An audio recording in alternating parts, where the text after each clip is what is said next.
Morning all, little extra video this week.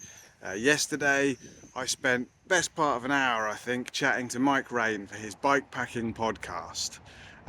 That entire conversation is live as a podcast. I will link in the description all good podcast places, that kind of stuff, and this is just a little excerpt to give you a taster of the kind of things we talked about. Go and check out the full deal. I hope you enjoy this little midweek extra. So I put the mini panniers on the back. That's how I ride Yeah. now. I have two little mini panniers, nice and high and far back on the rear rack. I have fork bags on the front. I have what have I got? A Revelate Design sweet roll on the front for all my sleeping gear, and I've got a frame bag. And again, it's heavy. I pack quite heavy. I don't have loads of ultralight stuff, and I like cooking at camp, so I have cooking gear and stuff.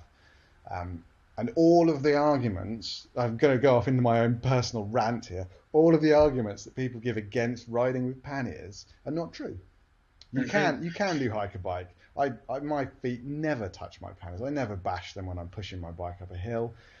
They're easy to pack. They're easy to unpack. They don't stick out any further than my legs or my bars or my fork bags. They don't catch on rocks. They don't,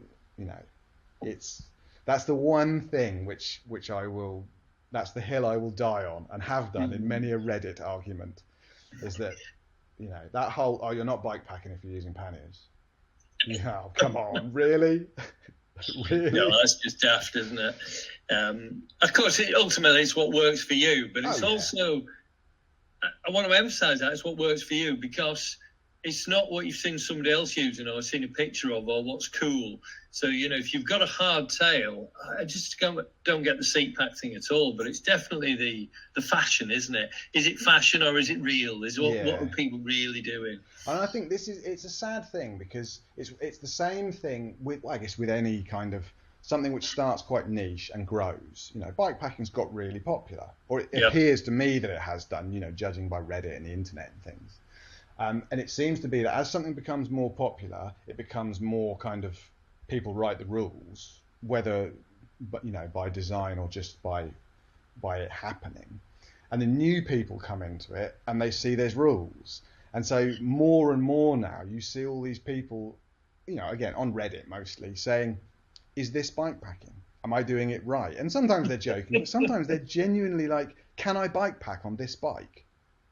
And you just think, wow. Yeah. Does it have wheels? Yeah, go for it. Yeah. And I always get into those, because I've met people cycling on the ricketiest, most knocked about Facebook Marketplace €50 bikes, with a bin bag full of stuff bungeed to the back rack. And I think that's brilliant, because that is it. Yeah. Anyone who ever argues that any sport is defined by the gear you use or the type of ground you're standing on when you do it is crazy. It's crazy, isn't it? The best bike's the bike you've got, isn't it? The bike you've already got. Exactly. I genuinely, I will defend that one to my last breath, I think. We talked about the Badger Divide and an expedition in Norway there. I always like to ask what your favourite route is. Is that impossible to answer, or are there any that spring to mind that, that was a really good trip? I just think every trip's a good trip. But... Yeah, it depends how you want to rate it, really. It's like asking your favourite movies or what mood am I in, sort of thing. But I think the Badger Divide, if someone said, I want to do a bike packing trip, I want to get into bike packing, I want something that's hard but doable, I want it to be 90% stunningly beautiful, and the rest of it lovely, and just accessible but rugged and wild, I would say Badger Divide. I can't fault. It's amazing. But then for me, the ultimate trip is that one where you set off with all your gear and you don't really know. If someone said, I want the full bike packing experience, for me, that's not having a return date.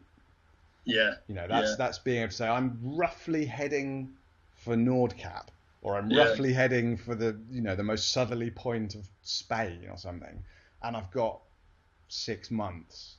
Yeah. And I might end up in Greece, or it could go anywhere. So that to me, that's what I love.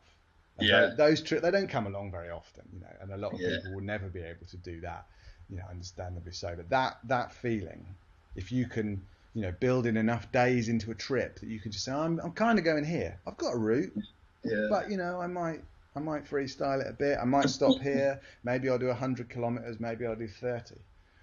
Those are the ones I love. So the few times that I've been able to do that, and I got the train to the Danish-German border. I cycled up the west coast of Denmark, which was a lovely ride. Highly recommend that. Ferry to Kristiansand in Norway, and then just went inland. So I didn't follow the coast. Everyone follows the coast in Norway, but I went inland, and it's just, you're just on your own, and it's lovely. And you could you find traffic-free routes on the way? Most of that, a lot of that was on tarmac, but the interior of Norway is, I mean, there's no one there. There's no cars. The roads are fantastic quality. There's, you know, I never cycled in traffic, maybe going through a couple of towns. Yeah. And there is a lot of nice gravel and a lot of big mountains to climb, and it's just beautiful. And I just did that, and I didn't really know when I was going to come home, and I was away for 4 months, I think. That's great, over isn't into it? Sweden. You work sort of freelance, self-employed, do you, on the IT thing? Is that? So there you go, just a taste. If you like that kind of thing, then go follow the links in the description or search on Spotify, podcast places to find the full conversation. Thank you very much to Mike for inviting me on and deeming me interesting enough to talk to for so long. Sorry I overran. I'm a waffler. I can't get away from that. It was really good fun. I had a really nice time. Mike's great and the podcast is awesome. So yeah, go check it out, and I will see you all on the next one. Bye now.